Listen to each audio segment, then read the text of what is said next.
Yeah, and that's one of the things that one of the things that I started doing really early was writing.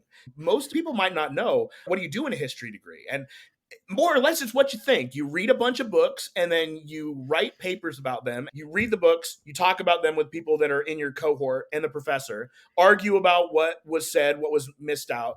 Footnotes are really important. You got to look at where's it coming from because nothing happens in a vacuum. And then you have to write about what you read and not just summarize it, not just like regurgitate, but what did you think a spin on it was? And so there's a lot of transferable skills there because the research is on your own.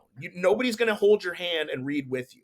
You can do the audiobook or however you want to do it, but it's a solo thing. It's up for you to be the one to do it.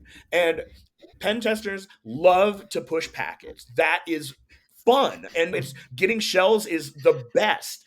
We've all got, many of us have our own shell dance that we do just when we're able to do that. But that doesn't mean squat if you can't write a report that is going to mean anything. If I write a report that is so laden in technical jargon and the manager that reads it eyes glaze over and it gets tossed into a corner, that's a very expensive paperweight. And a lot of pen testers hate the report writing part because it can be dry. But the reality of the situation is that if you don't do that well, you're not delivering what the clients are asking for. Now I'm speaking as a consultant. Regardless, that's what our deliverable is, right? That's how at the end of the day, we can demonstrate our value in what we did. So if you're not thinking about writing, then you're doing yourself a disservice.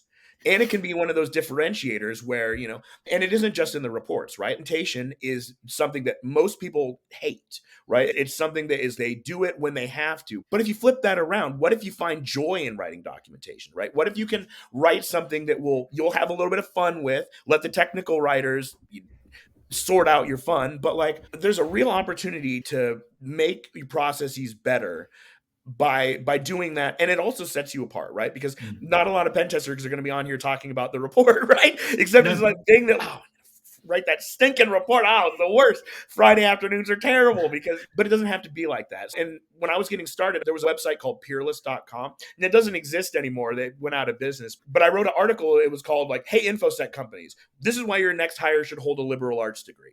And it wasn't just history, right? I also have a philosophy degree, which is another story. That's another rabbit hole we can go down.